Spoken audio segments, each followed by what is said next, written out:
तो जो हमारा टॉपिक है क्या है, एजियोट्रॉपिक मिक्सचर।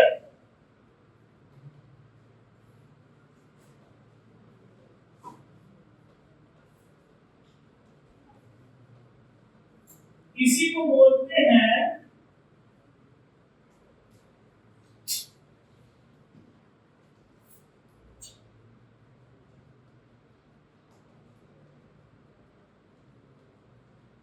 ठीक है, क्या बोलते हैं, कांस्टेंट बॉइलिंग मिक्सचर बोलते हैं। तो ऐसा क्यों होता है इसको समझते हैं, मतलब एजियोट्रॉपिक मिक्सचर क्या है या कांस्टेंट बॉइलिंग मिक्सचर, इसको क्यों बोला जाता है, तो ऐसा क्या होता है कि इसको कांस्टेंट बॉइलिंग मिक्सचर बोला जाता है। तो आप समझते हैं एक सिनेरियो आराम से,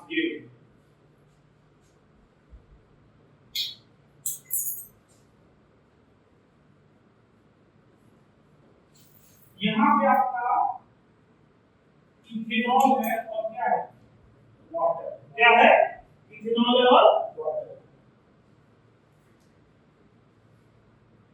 इसको आपने क्या किया, अच्छा इथेनॉल और वाटर आइडियल सॉल्यूशन है कि नॉन आइडियल सॉल्यूशन,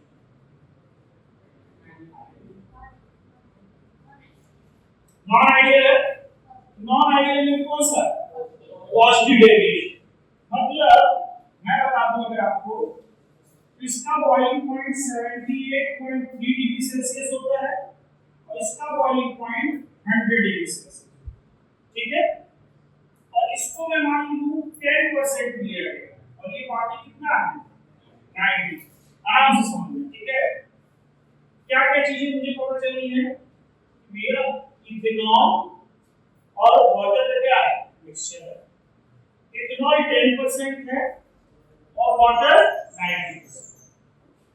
इथेनॉल का टेंपरेचर होता है, तो बॉइलिंग पॉइंट होता है 78.3 डिग्री सेल्सियस और वाटर का होता है 100 डिग्री सेल्सियस।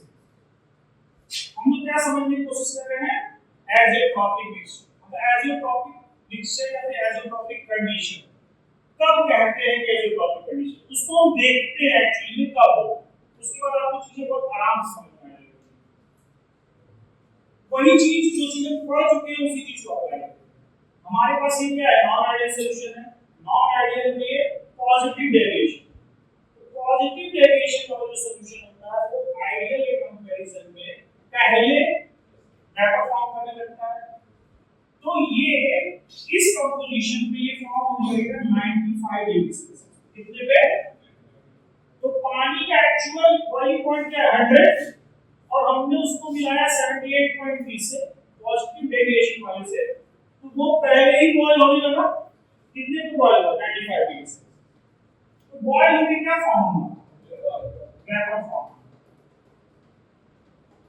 अच्छा एक और नॉर्मल सी बात समझते हैं, इसका बॉइलिंग पॉइंट कम है, इसका बॉइलिंग पॉइंट ज्यादा, तो जब ये 95 डिग्री सेल्सियस पे बॉयल होगा तो ऊपर ज्यादा पहुंच जाएगा, इथेनॉल जाएगा।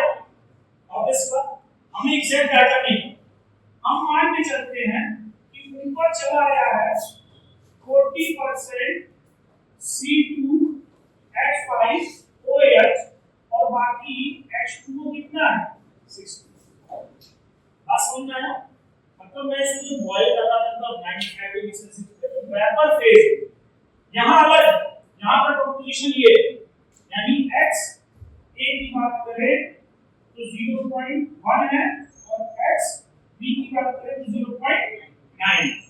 ऊपर वेपर फेज मतलब ya कितना है 0.4 है और yb क्या है 0.6। कितनी चीज समझ में आ रही है, वेपर प्रेशर से कोरिलेट कर सकते हो।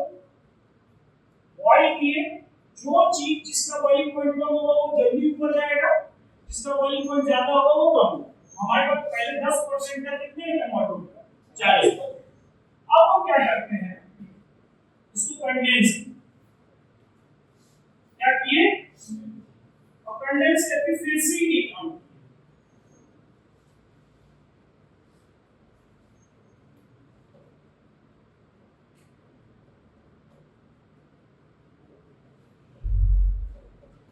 भाई वेपर को जब हम कंडेंस करके तो लिक्विड बन गया ये। अब ये अच्छा एक बॉयल होगा। तो इसका टेम्परेचर इससे कम होगा किससे ज्यादा?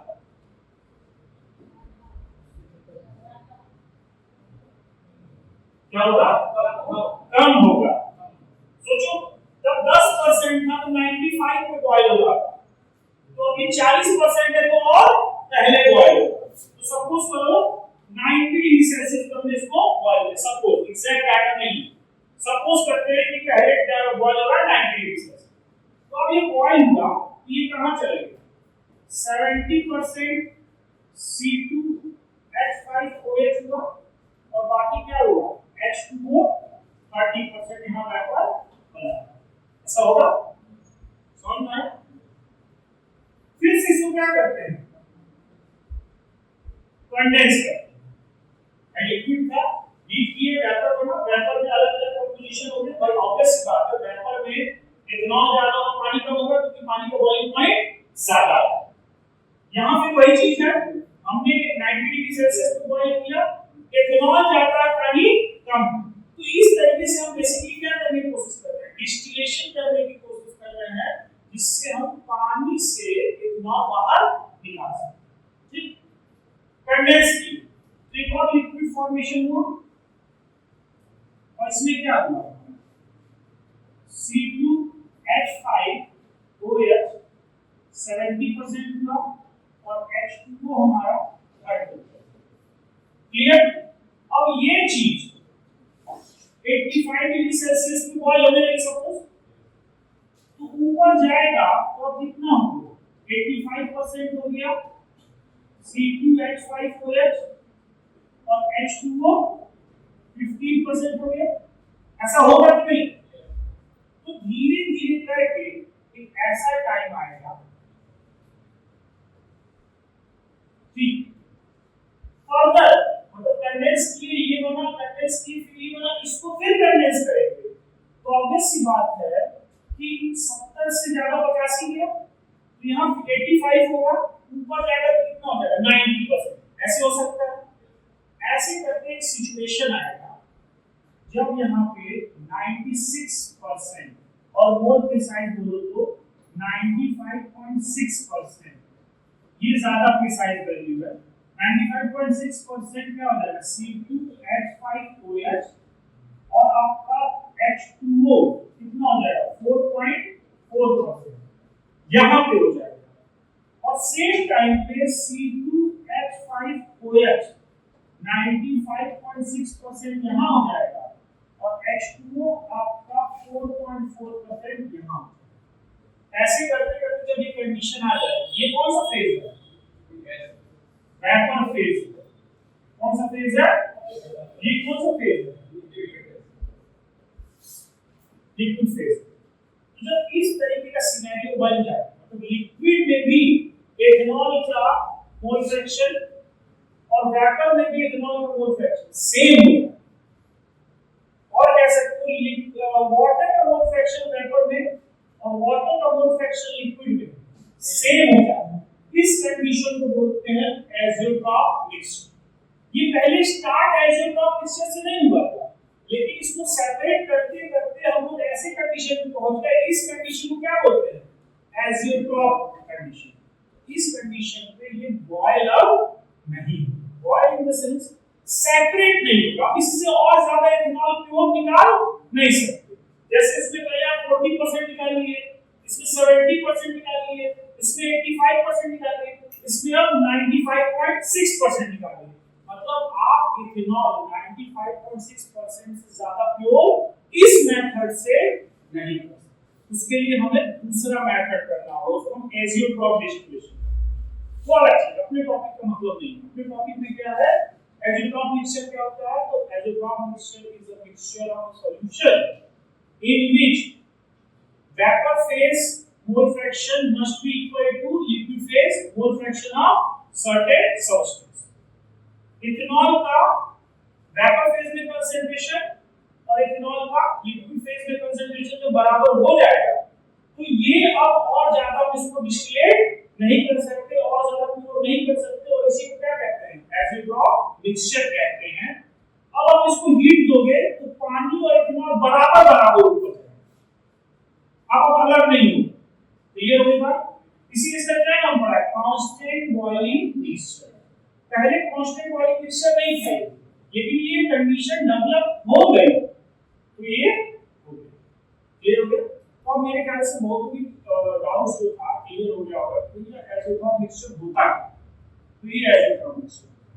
तो एज़ोट्रॉप मिक्सचर दो तरीके के होते हैं, एक होते हैं पॉजिटिव वाले, एक होता है मिनिमम बॉइलिंग। क्या होता है?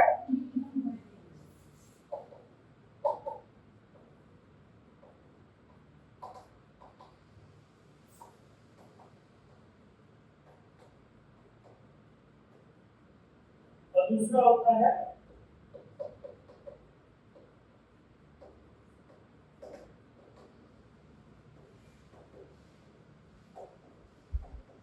ठीक है, पहला क्या होता है मिनिमम बॉइलिंग रेट, और दूसरा होता है मैक्सिमम। इसका जो बॉइलिंग पॉइंट होगा वो 78.2 डिग्री सेल्सियस क्या होगा, मतलब ये अल्कोहल के एक्चुअल बॉइलिंग पॉइंट से भी पहले क्या हो रहा है, बॉयल हो रहा है। तो क्या 78.3 है, ये क्या है 78.2, इस 78.2 डिग्री सेल्सियस कैसे अचीव होता है। और अब इससे ज्यादा फर्दर आप डिस्टिलेट नहीं कर सकते, तो इससे ज्यादा इथेनॉल को प्योर नहीं कर सकते। तो मिनिमम बॉइलिंग एजेंट को मान दिया गया है क्योंकि पहले ही क्या हो जाता है, एक्चुअल इथेनॉल के बॉइलिंग पॉइंट से पहले ही क्या हो जाता है, बॉयल। ठीक है, इस तरीके से भी याद कर सकते हो। दूसरा याद कर सकते हो कि पॉजिटिव डेविएशन क्या होता है, इसमें फोर्स ऑफ अट्रैक्शन वीक हो जाता है। पॉजिटिव डेविएशन क्या होता है, फोर्स ऑफ अट्रैक्शन वीक। तो फोर्स ऑफ अट्रैक्शन वीक हो जाता है, मतलब वो सॉल्यूशन पहले बॉयल होने लगता है। पहले मतलब और नॉन आइडियल दूसरा होता है निगेटिव। कौन सा होता है, निगेटिव, मतलब फोर्स ऑफ अट्रैक्शन ज्यादा हो जाना, मतलब बॉइलिंग पॉइंट बढ़ जाना। बॉइलिंग पॉइंट एक्चुअल सॉल्यूशन से बॉइलिंग पॉइंट क्या हो जाएगी, बढ़ जाएगी। तो बॉइलिंग पॉइंट बढ़ जाएगा मतलब मैक्सिमम बॉइलिंग एजेंट। तो सिंपल जो भी पॉजिटिव डेविएशन वाले होते हैं, क्या पॉजिटिव डेविएशन फ्रॉम राउल्ट्स, वो सारे क्या बनाते हैं, मिनिमम बॉइलिंग एजेंट को फॉर्म करेंगे। और जितने भी negative deviation from Raoult's law है वो कौन फॉर्म करेगा, मैक्सिमम। तो किस चीज से याद रखना है कौन सा मिनिमम होगा कौन सा maximum, positive force of attraction भी बॉयल पहले मतलब मिनिमम, मैक्सिमम मतलब negative deviation force of attraction ज्यादा, बॉयल बाद में होगा, बाद मतलब मैक्सिमम। तो मिनिमम बॉइलिंग एजेंट का एग्जांपल है सबसे famous ethanol and water. Ethanol है जिसमें इसका परसेंटेज 4.4% होगा और इसका होगा 95.6%। ये वो कंडीशन है जिसमें एजियोट्रॉप फॉर्म। इसका सबसे ज्यादा यूज होने वाला एग्जांपल है HNO3 एंड H2। ये दोनों एग्जांपल, ये एग्जांपल किसका पॉजिटिव डेविएशन का था, ये एग्जांपल किसका है नेगेटिव डेविएशन। और इसका होगा 68% और इसका होगा 92%। मतलब मैं कहूं कि यहां पे HNO3 68% होगा और H2O क्या होगा 92%। ये कौन सा फेज है, वेपर फेज। और यहाँ पे HNO3 भी 68% होगा और H2O भी 32%। और ये क्या है, मतलब HNO3 और पानी यहाँ लिक्विड फॉर्म में है या HNO3 और वाटर वेपर। तो ये कंडीशन कब अचीव होगी, बॉयल करते करते ऐसे ही अचीव होगी। और इसके बाद फर्दर हम नाइट्रिक एसिड को और ज्यादा प्योर इस मेथड से तो नहीं करेंगे, उसके लिए हमें दूसरा मेथड चूज करना पड़ेगा। वो अपने सिलेबस का पार्ट नहीं है, उससे रिलेटेड कोई क्वेश्चन नहीं आने हैं तो परेशान नहीं होना। ठीक है, क्वेश्चन आपको उसी चीज से पूछी जाएगी जो चीज आपके सिलेबस का है। तो मुझे लगता है अब एजियोट्रॉप मिक्सचर और कांस्टेंट बॉइलिंग मिक्सचर का मीनिंग अब आपको समझ में आ गया। कांस्टेंट बॉइलिंग मतलब अब ये दोनों सेम टेंपरेचर पे क्या होंगे, बॉयल होंगे। मतलब आप इनको जितना भी हीट दोगे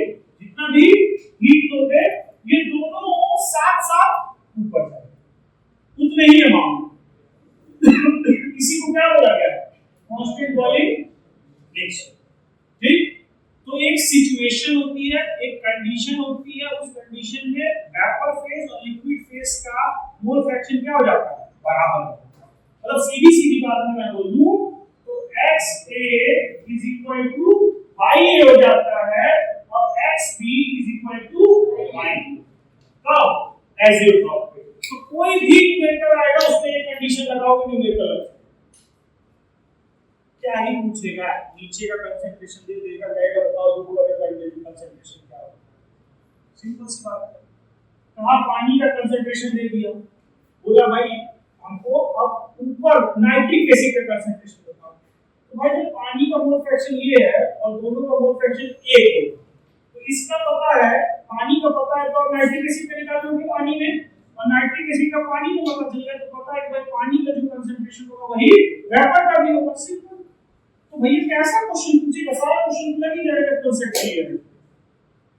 ठीक है, तो याद रखना है दो तरीके के होते हैं, एसिड फॉर्मेशन मिनिमम बॉइलिंग और मैक्सिमम। मिनिमम पॉजिटिव वाले फॉलो करते हैं और मैक्सिमम नेगेटिव वाले, उनके नाम में ही लिखा है। ठीक है, तो आई होप आपको समझ में आया होगा कि कैसे ये अचीव होता है। जब मैं खुद भी पढ़ा था पहली बार तो मुझे समझ में नहीं आया था क्या कहने की कोशिश कर रहा है, लेकिन जब उसको बहुत अच्छे से पढ़े, एक आध क्वेश्चन देखे और दो तीन बुक में देखे तो मुझे समझ में आया कि क्या कह रहा है, प्लस कि ये अचीव कैसे होता है, ऐसा कैसे पॉसिबल हो सकता है, तो ये ऐसे पॉसिबल हो सकता है, ये भी हम लोग देखेंगे।